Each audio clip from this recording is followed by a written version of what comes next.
நான் கிளம்புறேன், ஊருக்கு நேரம் ஆச்சு. இல்லை உள்ள சத்தம் கேட்குறாங்க, நீங்கள் வாட்டு போகிறீங்க. என்ன சத்தம்? ஒன்றும் இல்லை.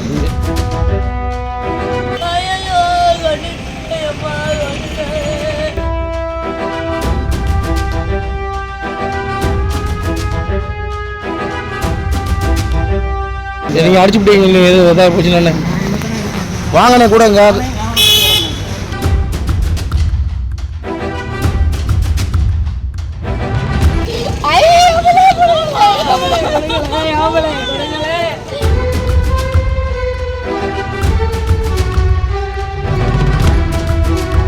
மனைவியை கொலை செய்துவிட்டு தப்பியோடிய கணவனால் பரபரப்பு ஏற்பட்டிருக்கிறது. விருதுநகர் மாவட்டம் சிவகாசியில் இந்த சம்பவமானது நடைபெற்றிருக்கிறது.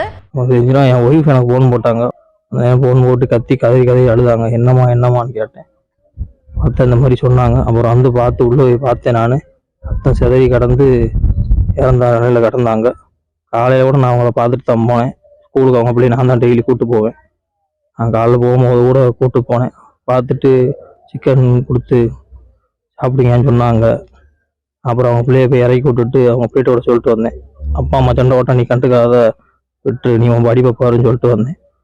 போயிட்டு வந்து 1 மணி நேரத்தில் இந்த மாதிரி நடந்துருச்சு.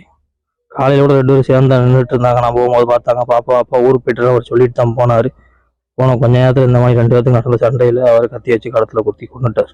ஏற்கனவே ரொம்ப நாளாகவே இருந்துச்சு சண்டை. நாங்கள் அதுக்கு தான் அவர் ஊர் வந்து சித்தராஜபுரம். நாங்கள் அதுக்கு தான் இங்கே கூப்பிட்டு வந்து பக்கத்தில் வச்சுக்கிட்டோம். அவங்க அக்கா தங்கச்சி மொத்தம் 3 பேர். நான் 3வது பிள்ளையோட மாப்பிள்ளை, அவங்க 2வது. நாங்கள் 2 பேருமே இங்கே தான் இருக்காங்க. அவங்களையும் கூப்பிட்டு வந்து இங்கே வச்சுக்கிட்டு இருந்தாங்க. அப்போ சண்டை நடந்துட்டுச்சு. நாங்கள் சத்தம் போட்டு வச்சுட்டு இருந்தோம். இப்போ வெளியூரில் ஒரு வேலை வந்துட்டு இருந்தார். ஒரு 3 மாதம் அங்கே வேலை ஆக்காரு. அப்போவும் வருவார், 5 நாள் 2 போயிடுவார். அந்த மாதிரி இப்போ வரும்போது நடந்த சண்டையில் தான் இந்த மாதிரி செஞ்சிட்டார். அப்புறம் போலீஸுக்கு தகவல் யாரோ இங்கேருந்து சொல்லியிருக்கு. அவங்க வந்து பார்த்து இப்போ கூப்பிட்டு போயிருக்காங்க. போஸ்ட்மார்ட்டம் பண்ண கூப்பிட்டு போயிருக்காங்க. அவர் எங்கே போயிருக்காருன்னு தெரியலை. கேமராவில் பார்த்தாலும் பையை தூக்கிட்டு கட்ட பையை தூக்கிட்டு எங்கேயோ போனோமான்னு வீடியோ மட்டும் காட்டினாங்க. எங்கே போயிருக்காருன்னு தெரில. போலீஸ் இனிமேல் தான் அதை கண்டுபிடிச்சி கொடுக்கணும் எங்களுக்கு சீக்கிரமாக. விசாரணை பண்ணிட்டு இருக்காங்க. செய்திகளை உடனுக்குடன் தெரிந்து கொள்ள உடனே சப்ஸ்கிரைப் பண்ணுங்க.